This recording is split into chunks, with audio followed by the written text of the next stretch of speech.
Dua mahasiswa di New York ditahan dan disiksa sangat parah selama kurang lebih 40 jam oleh sekelompok orang bertopeng. Parahnya lagi, para korban itu ternyata salah sasaran, teman-teman.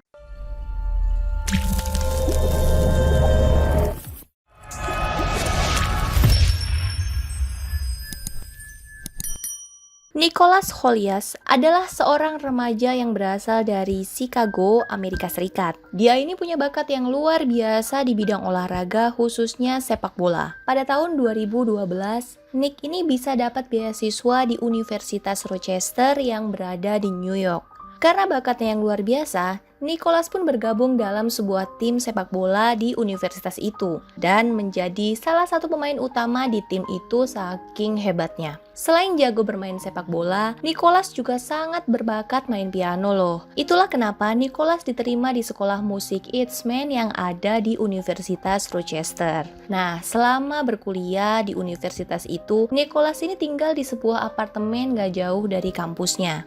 Semua kejadian mengerikan yang dialami Nicholas bermula pada hari Jumat malam tanggal 4 Desember 2015. Seperti biasanya, Nicholas dan teman-temannya ini lagi nongkrong-nongkrong aja di apartemen mereka sambil bermain game. Sampai salah satu dari teman Nicholas yang bernama Ani Ukeke tiba-tiba cerita nih kalau dia habis kenalan terus chat-chatan gitu sama seorang cewek di FB. Ani Ukeke sendiri adalah seorang keturunan Amerika Afrika yang kebetulan juga teman tim sepak bolanya di Rochester University. Ani cerita kalau katanya cewek ini ngajak ketemuan tuh sama dia malam itu sekitar jam 1.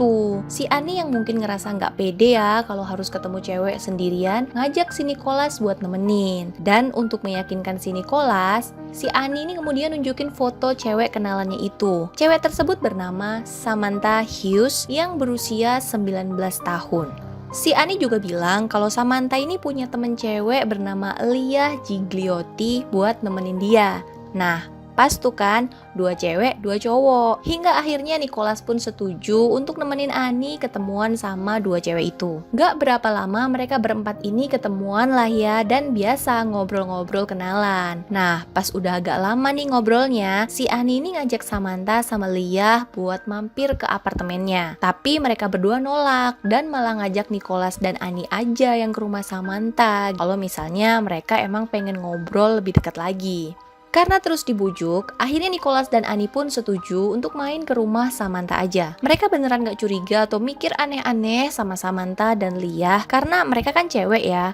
Gak mungkin lah mereka bakal nyelakain 2 cowok, begitu pikir Ani dan Nicholas. Nah, sebenarnya Nick ini kayak udah punya perasaan gak enak gitu pas mobil yang dia kendarai mulai masuk ke lingkungan rumah Samantha yang menurut Nicholas itu agak serem. Pokoknya vibe-nya tuh kayak negatif gitulah. Tapi dia gak berani komen apa-apa. Soalnya ya gak mungkin juga kan dia bilang misalnya, Samantha, lingkungan rumah kamu kok serem banget ya, creepy. Gitu kan nggak mungkin ya, bisa-bisa tersinggung dong Samanthanya. Terus Nick mau balik lagi nggak jadi ke rumah Samantha juga lebih nggak mungkin lagi. Soalnya alasannya apa? Nah, pas Nick ini lagi perang batin nih ceritanya, tiba-tiba Samantha bilang stop gitu, tepat di depan sebuah rumah. Dari luar, tampilan rumah ini biasa aja ya, bukan rumah kumuh atau serem gimana-gimana. Cuma rumah 2 lantai dengan cat warna peach. Pokoknya biasa banget lah kayak rumah seperti pada umumnya. Nick yang tetap punya feeling gak enak ini gak bisa apa-apa ya. Dia dan Ani akhirnya masuk ke dalam rumah itu. Dan bener aja, baru aja mereka duduk di sofa kulit yang ada di ruang tamu rumah itu, tiba-tiba lampu rumah itu mati teman-teman. Dan bersama dengan itu muncullah tuh beberapa cowok bertopeng serem yang masing-masing pada megang senjata macam pipa, tongkat baseball, pisau, bahkan pistol. Aduh, serem banget gak sih? Nick dan Ani yang kaget tentu saja refleks dong berdiri mau kabur, tapi tiba-tiba gerombolan itu mulai nyerang mereka. Sambil teriak-teriak, gerombolan ini kayak kesetanan mukulin mereka tanpa ampun. Nick ini sempat berlari ke arah pintu buat kabur. Tapi belum sempat dia buka pintu, kaki Nick ini udah ditembak duluan sama salah satu pelaku.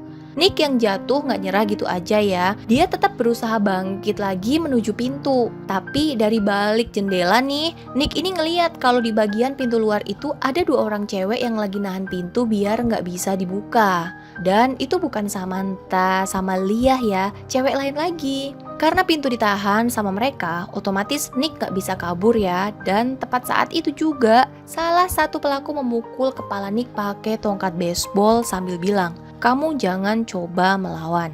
Mereka terus saja disiksa ya, dipukulin, ditendang, diinjek, dilempar segala macam barang, disayat-sayat. Pokoknya udah gak manusiawi banget lah ya. Setelah itu Nick dan Annie ini diseret ke dalam kamar mandi. Mereka kemudian diikat dengan kawat, kembali dipukulin pakai besi, alat pemotong tanaman, setrikaan, bahkan sampai bolam lampu. Aduh, gak kebayang banget deh, pokoknya super menyeramkan situasi saat itu. Dan parahnya, semua kejadian mengerikan ini direkam dong sama salah satu dari pelaku. Setelah mereka melakukan semua tindakan itu ke Nick dan Annie, para pelaku meninggalkan begitu saja Nick dan Annie di dalam rumah itu.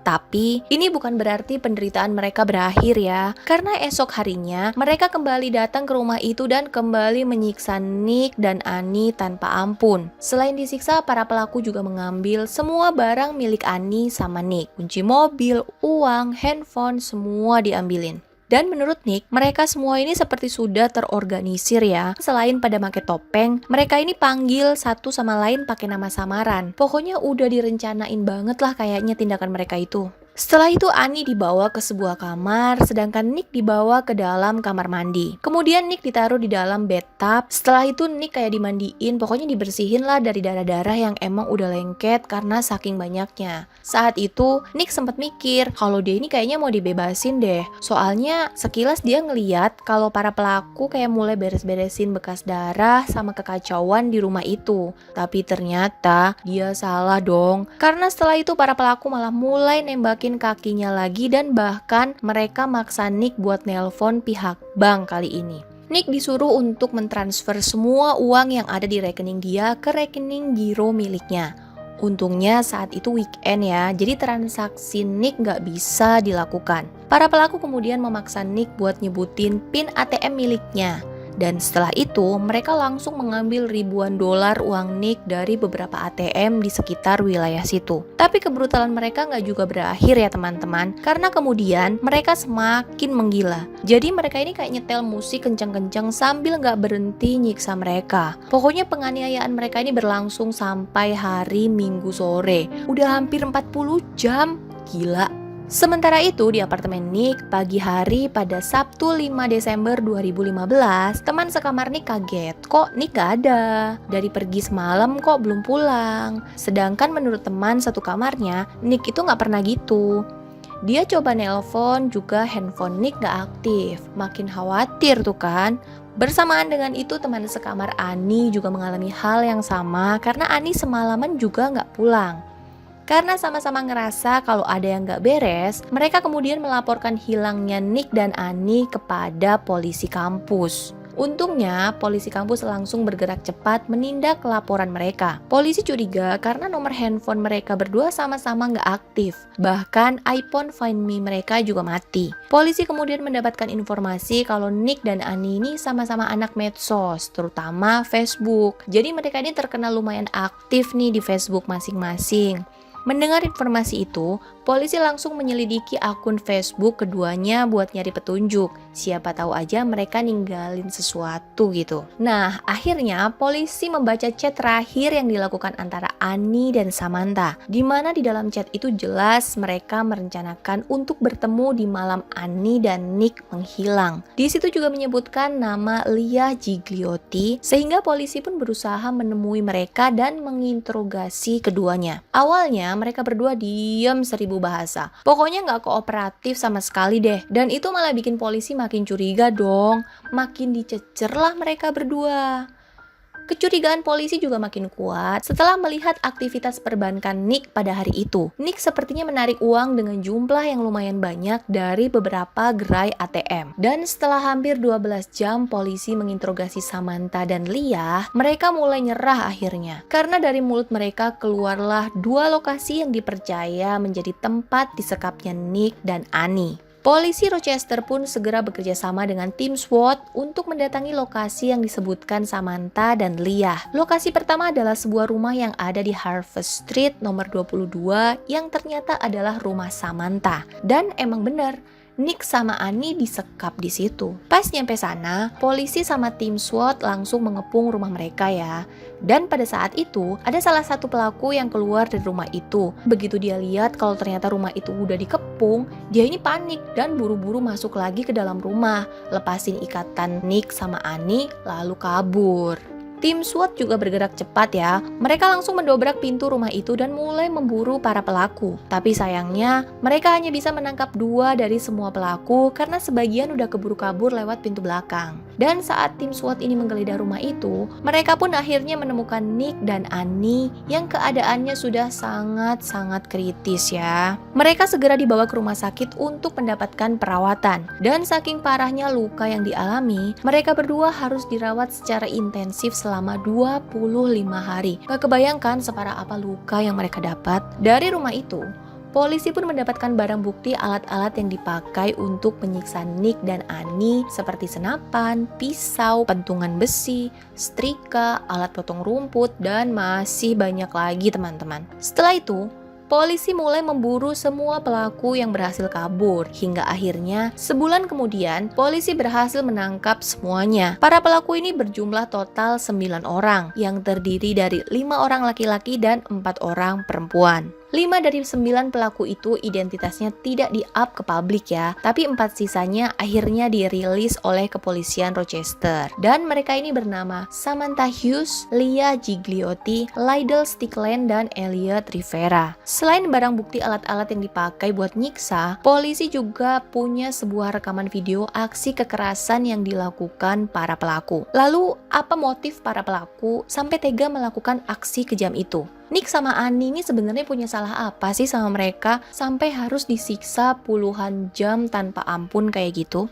Dan ternyata teman-teman, para pelaku ini salah sasaran dong. Si Nick dan Annie yang udah hampir mati karena disiksa, ternyata nggak punya sangkut pautnya sama sekali sama mereka. Karena sebenarnya sasaran mereka itu seorang cowok bernama Isaiah Smith. Nah, siapa lagi ini Isaiah Smith? Jadi, Isaiah ini memang salah satu mahasiswa Rochester University juga dan salah satu anggota dari tim sepak bola universitas itu. Isaiah memang jago banget main sepak bolanya sehingga dia direkrut menjadi anggota tim sepak bola kampus, di mana dia juga satu tim sama Nick dan Annie. Tapi selain sebagai atlet dan mahasiswa, ternyata Isaiah juga punya pekerjaan ilegal sebagai pengedar marijuana yang merupakan salah satu jenis narkoba. Profesi sampingannya ini sebenarnya udah terkenal ya di antara mahasiswa Rochester karena dia emang menjadi pemasok untuk mahasiswa-mahasiswa Rochester yang sering make marijuana. Karena reputasinya ini, di luar lapangan, Isaiah seperti dijauhi sama mahasiswa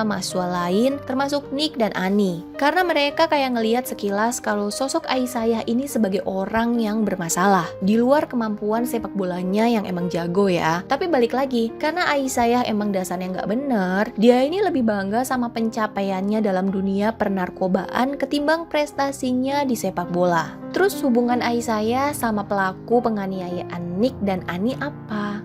Jadi, ternyata salah satu tersangka yang bernama Lydell Stickland ini adalah saingan dalam bisnis pengedaran marijuana. Nah, pada tanggal 28 November 2015, Isaiah dan gerombolannya ini ternyata berniat mencuri marijuana Lydell seberat 1,5 kg di apartemen Lydell. Saat mereka beraksi, Lydell ini nggak berada di apartemen itu, tapi salah satu teman Lydell memergoki aksi mereka yang lagi ngacak-ngacak apartemen buat nyari marijuana. Pas Isaiah dan gerombolannya tahu kalau ada yang mergokin, ya udah, orang itu dikeroyok habis-habisan sama mereka. Suasana apartemen saat itu benar-benar berisik ya. Hingga akhirnya salah seorang tetangga apartemen yang merasa terganggu lapor ke polisi. Dan pas polisi itu datang, udahlah ditangkap itu mereka semua kecuali Isaiah. Kok bisa?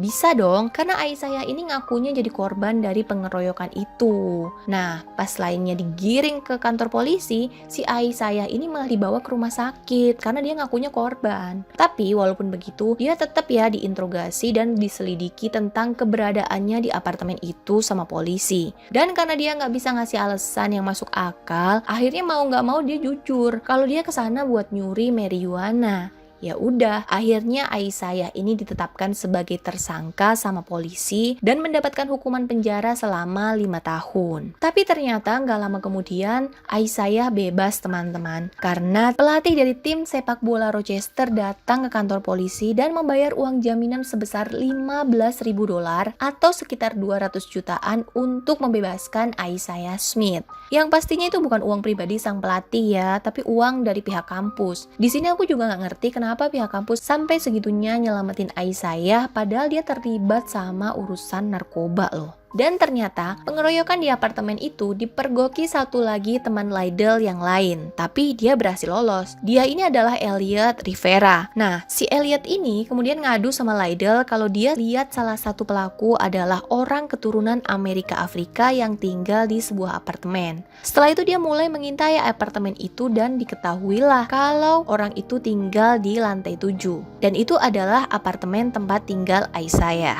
Setelah itu, Elliot dan Lydell mulai merencanakan aksi balas dendam. Yang mereka nggak tahu, Aisyah nggak lama pindah dari apartemen itu. Dan apartemen itu kemudian diisi sama Ani. Sedangkan Ani kalau diperhatikan badannya emang kayak Aisyah ya. Dia juga sama-sama keturunan Amerika Afrika. Jadi Elliot dan Lydell ngira kalau Aisyah itu Ani. Salah orang mereka. Tapi karena mereka nggak tahu, mereka tetap menjalankan rencana mereka ya dengan cara mancing si Ani ini pakai Samantha. Tapi karena yang masuk jebakan ini bukan cuma Ani, tapi Nick juga, ya udah mereka berdua itu sama-sama disiksa.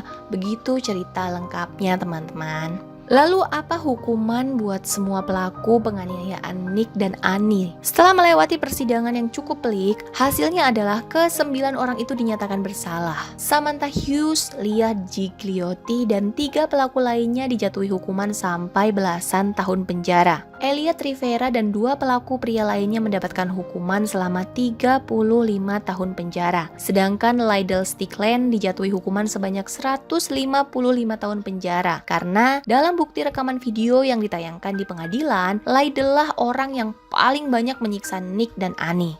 Lalu Aisyah, orang yang seharusnya menjadi sasaran Lydell dan kawan-kawannya gimana nasibnya? Kan gara-gara dia nih, Nick sama Ani yang tidak bersalah menjadi terluka. Nah, tenang aja, karena dia dianggap menjadi penyebab kejadian yang menimpa Nick dan Ani, Aisyah juga diadili dan mendapatkan hukuman. Soalnya akar dari penculikan itu kan karena ulah Aisyah yang nyuri marijuana di apartemen Lydell kan. Akhirnya Aisyah pun dijatuhi hukuman selama 13 tahun penjara. Setelah kejadian ini, praktis Nicholas pun harus merelakan mimpinya untuk menjadi pemain sepak bola profesional. Karena cedera yang dialami emang bener-bener parah banget dan gak memungkinkan dia buat main sepak bola lagi. Untungnya dia juga punya bakat lain, yaitu main piano. Dia pun kini fokus dengan permainan pianonya. Sedangkan Ani, sejak kejadian itu dia memilih untuk tidak menampilkan diri di depan publik. Ya mungkin kejadian ini emang bener-bener membuat dia trauma ya. Jadi lebih baik untuk menutup saja ceritanya dalam-dalam. Nah, itulah dia kisah dari pengeroyokan salah sasaran paling sadis yang ada di New York, teman-teman. Terima kasih yang sudah menyaksikan video ini dari awal hingga akhir. Boleh banget dong untuk bantu support channel YouTube aku dengan cara klik tombol subscribe dan nyalakan lonceng notification agar kalian tahu saat aku cerita lagi, cerita mulu, cerita terus untuk kasus selanjutnya. Dadah!